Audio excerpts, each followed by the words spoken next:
Okay, good evening.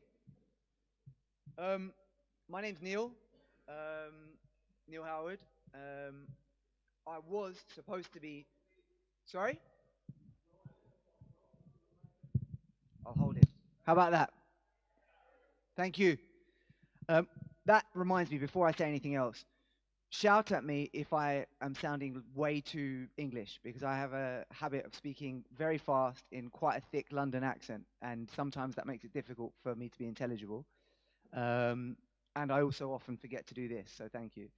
Um, I was supposed to be chairing this session given by Sinead O'Gorman, a talk about scholars at risk and how we can, as scholars, engage with scholars at risk and also with migrants coming to Europe, refugees fleeing conflict-torn societies, etc., etc.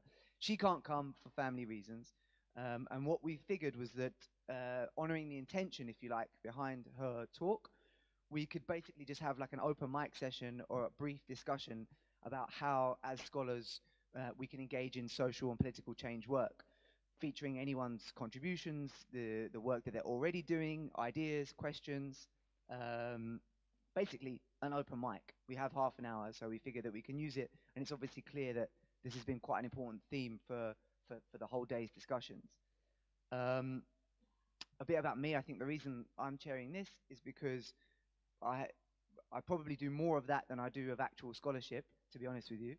And my research is very much directed towards sort of social and political finalities. I look at unfree labor and the politics of protection and prevention and why they're so shitty most of the time.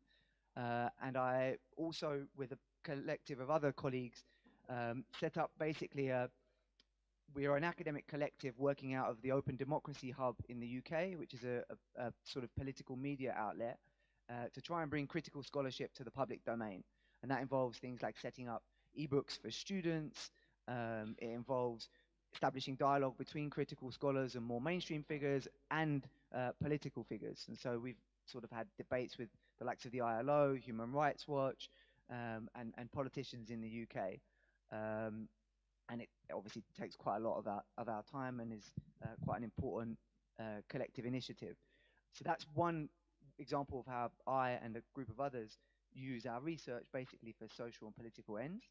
Um, and the hope or the request is for anybody else who is engaged in any way via their research or perhaps even otherwise to come up and take one of these chairs if you have a few minutes or more to speak, or to take one of these microphones and share with us your thoughts, your ideas, or your questions from the floor.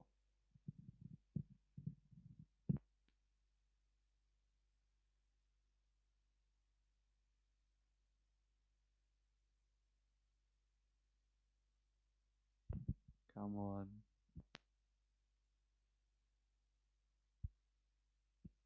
Really?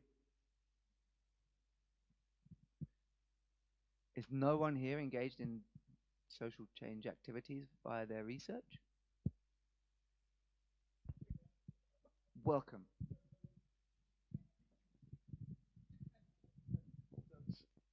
I know that a number of our members are involved in Science March organizations, including so Joran and myself, and Joran in Barcelona, and Callum in Brussels, and Michaela, who isn't here, in Lausanne. And I've probably forgotten many people, or but in Frankfurt, Marco in Frankfurt, and myself in Göttingen. So that very many trying to see how by participation in this movement that we can see how researchers can engage the public to protect the freedom of science, and to not just in America, but because many of the topics that are being raised in America, like the rejection of climate change, affect the whole world. And so it's a way, and kind of the rejection of fact-based policy is something that we really want to have a clear sign to the world on the April 22nd that scientists and researchers are against it. I know that when we say Science March, we include researchers from the humanities and social sciences, particularly in Göttingen, many of the people who are involved are from the humanities and social sciences. I don't know in other places, but I guess it's much the same.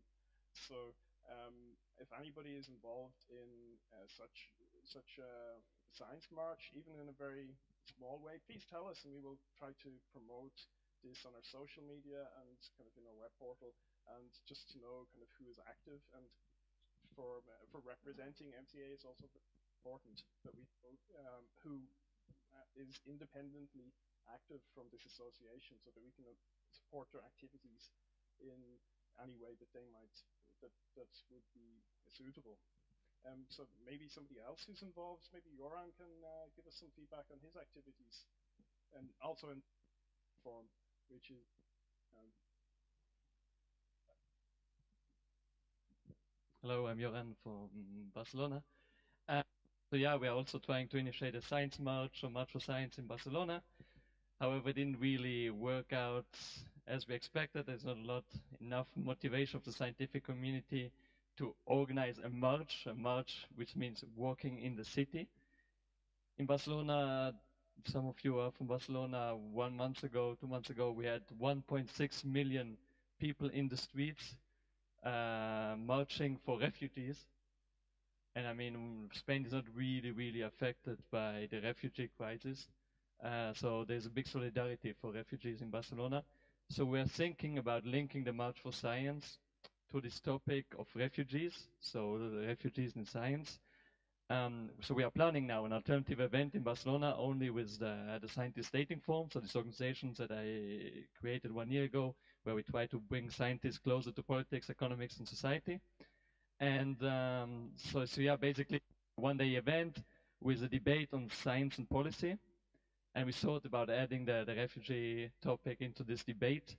And then there will be a science show, like we did yesterday evening, food, music, and an activity related to the Earth Day. So yeah, we are still really open for this debate session on science and policy. And we thought science and refugees would be a really interesting topic. However, I mean, me personally and many of our team, we have no idea like how to start, where to start, and how. I mean, we have also few refugees in Spain, and then how can you promote that they enter, like they get grants and so on. Maybe it would be interesting simply to disseminate what the European Union is doing currently, European Commission. I know there's some grants from your access, so maybe starting there. I don't know what more info there are around. Thank you. To me, that sounds absolutely fantastic, and immediately comes to mind um, the idea of inviting social scientists. There are plenty of social scientists who work on refugee issues, migration issues, and have very tangible data on the impact of borders and border policing on migrant and refugee deaths. So using the power of the concept of science to uplift, if you like, the data of social science over something as politically salient as refugee safety could be an interesting angle. Can I invite anyone else for anything else? Thoughts related to this particular march, or indeed any other activities that they're involved in that they'd like to share and invite others to be involved in and to talk about?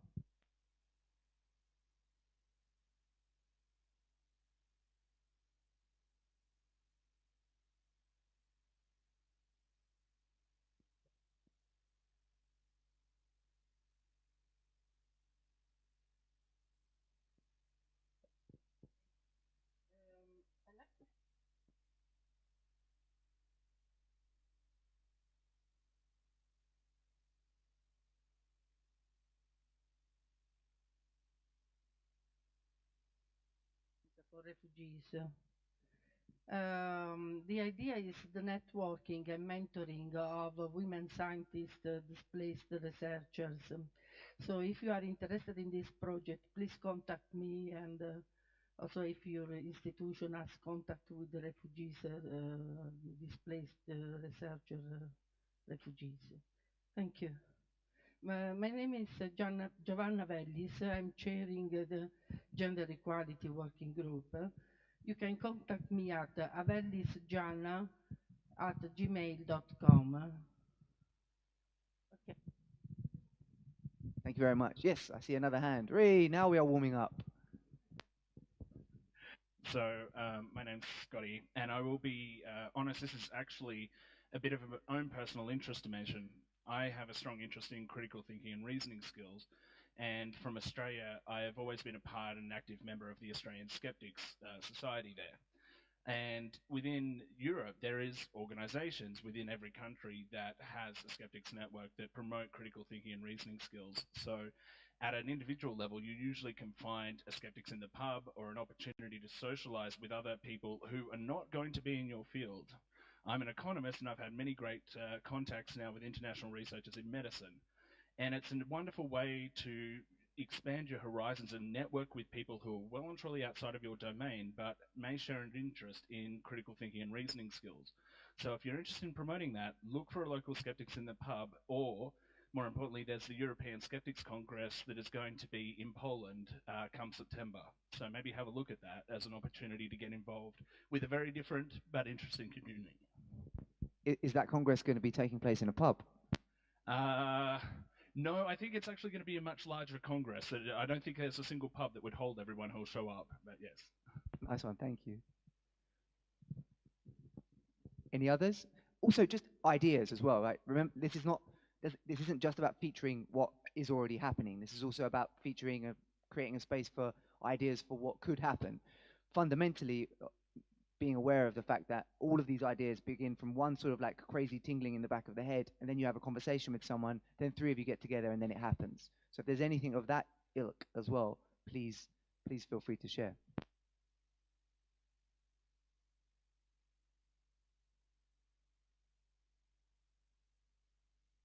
Well, just before taking the reins of this unit in charge of the Marie Curie actions, I was in charge of school education policy. And what I wanted to highlight now is that there are also many, many projects with schools and that try to involve migrant children and teach them and bring them in the school systems.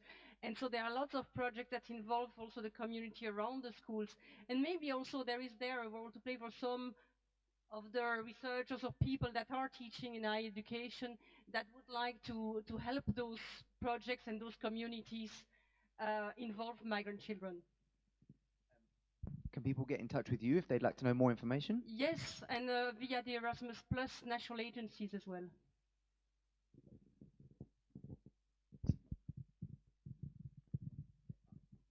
Actually, first I wanted to launch a question into the audience, like, who of you has any contacts with refugees or scientific refugees? Because we may talk a lot about the theoretical issue, but I mean, many have maybe some first-hand cases, and then we can talk about this. Yeah, and interesting, there are a few. But then maybe some of you can then share the story. And I just realized that I also have a story.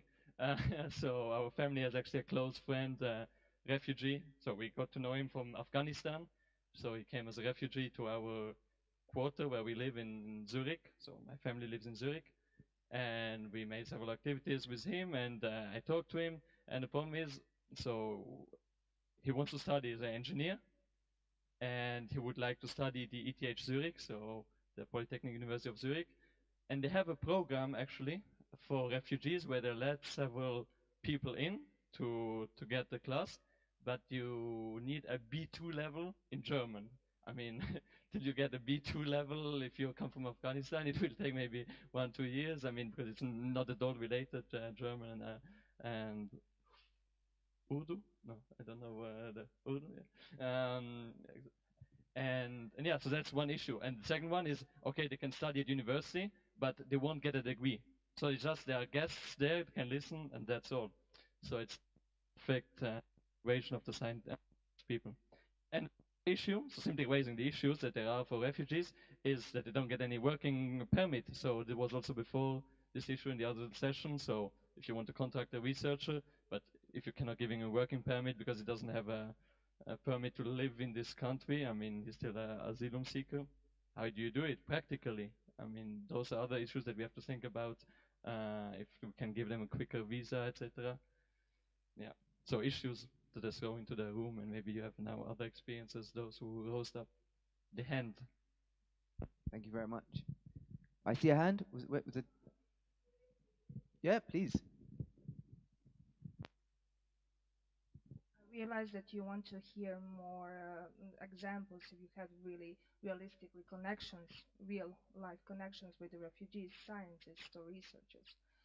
In Cottbus last year, I was invited to have a lecture, and they have a beautiful joint master degree between Cottbus Brandenburg University for Conservation of Cultural Heritage with Egypt and other Arab countries. So students from Egypt, which they also include the refugees from the country impacted by the war, they study there, and they come from Egypt to Cottbus.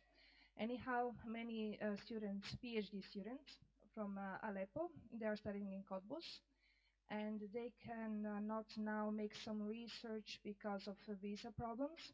They want to work in America. Now they are very afraid that they cannot finish their PhDs. And they are sensing, I'm talking about 10 plus students. I was talking with them. By names, I don't want to share the names, but I mean, this is like on private level. Anyhow, they are sensing the fear that they have to finish their PhD in Germany, and they are feeling the sense that they are forced to go back to their own country, but they would like to stay in Germany, for example. So they don't see the possibility for any job opportunities. By the way, their German language level is excellent, the English level is excellent, and they're very smart young people. So this is the reality. I'm talking about December 2016. And I can relate this question with newest America ban for, you know, what I'm talking about. So it's very nice to have the refugees, but if you don't have a proper, how can I say to him, hey, go to America, I have a great supervisor for you, but now he cannot go. Thank you. Just beforehand, that hearing the emphasis in a couple of places, and particularly here, on obstacles and on problems, gives me the sense that actually it would be nice also to open the floor to people's thoughts about problems.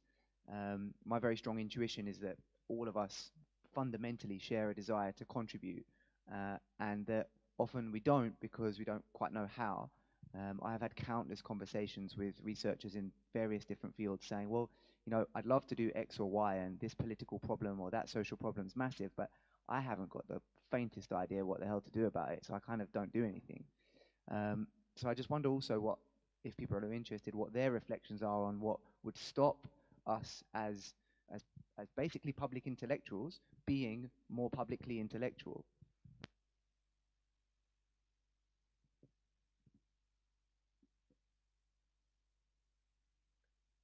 Could I start at some?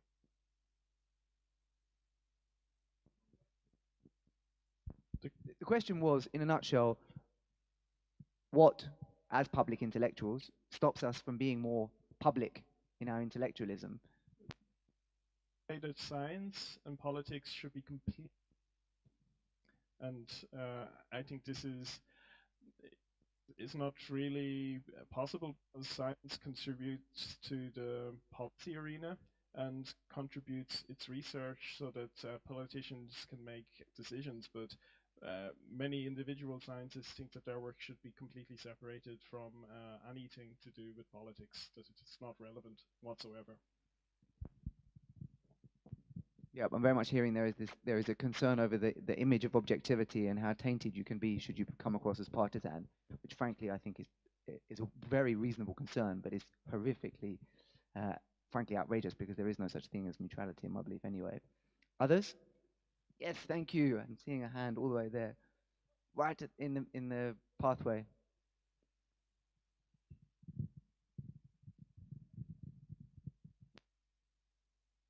I think there's also sometimes for that question I'm answering, there's an interest in having some public, let's say, outreach on whatever issue. But I think as an individual, and many individuals probably feel that way, they don't know where to go, how to do it, who to approach for what, etc. So I think there's also an utility. It would be useful to actually help people out a little bit on this.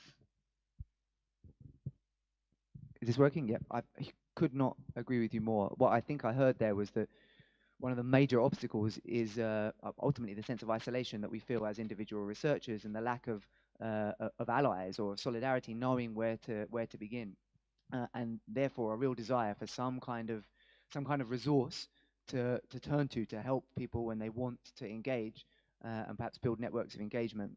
I don't know if such a thing exists, or indeed whether the MCAA could explore setting it up. I think it would be a very worthwhile endeavor. I know from my own personal story, when with my colleagues we set up this platform at Open Democracy in the UK, it literally started about 4 years ago with a drunken conversation in my friend's living room about how shit the British press were, and how it was a massive disgrace that the media coverage of this issue that hundreds of scholars are saying totally different things about is just so puerile. And from that, simply the fact that there was two of us rather than one of us already gave like a little sustenance of solidarity. Okay, well, we can maybe do something. The next step literally was to have a conversation with a couple of other people and say, well, how about we send an email to this radical and very well-respected media publication just to see what the scope is. And then bang, it just took off. Within sort of 6 months, we'd raised like 20 grand, and there were as a team of 8 or 9 of us, and then it went from there. And what was an even more powerful lesson from that was, from having built that, which was like a 6-month slog, literally hundreds and hundreds of other scholars from all over the world who are in our field. We're all social scientists or humanities folk, but we're all united by a particular theme of research. Hundreds and hundreds started contacting us, offering to write for us, then organizing around us. So it was literally a simple case of an immediate sort of circle of solidarity, and then ever expanding concentric circles around it. And I'd be very happy to talk about that with anyone else if they want at some other point. Yeah. No, what I can repeat is that at the level of the Marie Curie Actions, what we plan to do is some online training to help researchers, Marie Curie fellows, to engage and to use public media and to enter into politics. So we will work on that. That's one thing. And what I wanted to underline as well, as you were saying, is that by contacting people thinking the same way, you can do a lot already. In my university in Brussels, I don't know if there are others than me actually here from Brussels. No? Well, a few of them just decided to launch some crowdfunding, and they did manage, I think, something like 14 migrants from Syria could be hosted thanks to this crowdfunding initiative that was actually individual in the beginning. Huge possibilities. There's an anthropologist called Margaret Mead who famously said, "Never doubt that a small group of committed individuals can change the world. Indeed, it's the only thing that ever has." And I think that's a really worthwhile sort of mantra to maybe use in setting up this subsection of the MCAA, and to think about more broadly.